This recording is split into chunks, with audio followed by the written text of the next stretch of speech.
ഇന്നെക്കൊണ്ട് കഴിയും, എനിക്ക് വയ്യാത്തൊരു കാലഘട്ടം വരുമ്പോ നിങ്ങളൊക്കെ തന്നെ നോക്കേണ്ടത് അപ്പ ചെയ്താ മതി, ഇന്ന് ഞാൻ കൊണ്ടുപോയിക്കോളാർ. അങ്ങനെ മൂപ്പര് വെള്ളം കൊണ്ടച്ച് ഒരു വൈക്ക് പോവുക.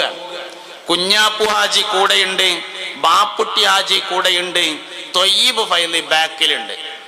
കുഞ്ഞാപ്പു ഹാജിയും ബാപ്പുട്ടി ഹാജിയും കൂടി വർത്താനം പറഞ്ഞിങ്ങനെ അതിൽ മുഴുകി ഇങ്ങനെ മുന്നോട്ട് പോയപ്പോ തൊയ്യീബ് ഫൈലി ബാക്ക് മാറിയിട്ട്, ഹൈദറസൂലി ഒരു ബാക്ക് ഇങ്ങനെ മെല്ലെ മാറിയിട്ട് മൂപ്പരെ കയ്യിലുണ്ടായിരുന്ന ഇത്ര പോന്ന ഒരു ബാഗ് മകന്റെ അടുത്ത് തൊയ്യീബ് വൈസിയുടെ കയ്യിൽ കൊടുത്തിട്ട് പറഞ്ഞു, തരേ ഇതവിടെ പിടിച്ചോന്ന്.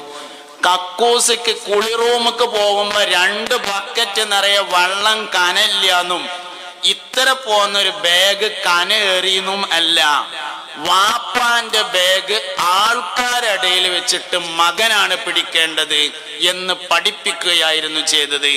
ഈ വിദ്യാഭ്യാസത്തെയാണ് കാര്യബോധം എന്ന് പറയുന്നത്. ഇതൊരു മനുഷ്യനുണ്ടായാലേ ജീവിതത്തിൽ ബർക്കത്തുണ്ടാവുള്ളൂ. കാര്യബോധം ഉണ്ടാവണം. കാര്യബോധത്തെയാണ് ഹാലി എന്ന് പറയുന്നത്, അവസ്ഥ എന്ന് പറയുന്നത്. അബൂജഹൽ ലഅനത്തുല്ലാഹി അലൈഹി വിവരമില്ലാതിരുന്നതല്ല പ്രശ്നം, കാര്യബോധം ഉണ്ടായില്ല എന്നുള്ളതാണ് പ്രശ്നം. അബൂജഹൽ വിവരമില്ലാത്തവനൊന്നല്ല, ഓന്റെ ഒറിജിനൽ പേര് അബുൽ ഹക്കം എന്നാണ്.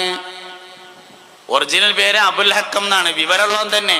ഒരു വിവരമില്ലാത്ത ആളെ പിടിച്ചിങ്ങാണ്ട് ഖുറൈശികൾ നേതാവാക്കൊന്നുമില്ല. വിവരമുണ്ട്. വിവരം എത്ര ഉണ്ടായിട്ടും കാര്യമില്ല, ആ വിവരം ബോധമാണെങ്കിൽ മാത്രമാണ് കാര്യമുള്ളത് എന്നതാണ്. ബോധമില്ല എന്ന് തന്നെയാണ് പ്രശ്നം. ചിലപ്പോ ഞമ്മക്കില്ലാതാവലുണ്ട്. ഒരു വിഷയം ഉണ്ട് എന്ന് പറയാൻ വലിയ വിവരം വേണ്ട, പക്ഷെ ഒരു വിഷയം ഇല്ല എന്ന് പറയാൻ നല്ല വിവരം വേണം. ഒരു നാടൻ മനുഷ്യനാണ് ഈ കാര്യം എന്നെ പഠിപ്പിച്ചത്. ഞാൻ ഒരിക്കൽ പഴയ കാലത്ത് വയതൊക്കെ പറയാൻ അങ്ങനെ തുടങ്ങിയിട്ടുള്ളൂ. ആ കാലത്ത് ഒരു ദിവസം ഇങ്ങനെ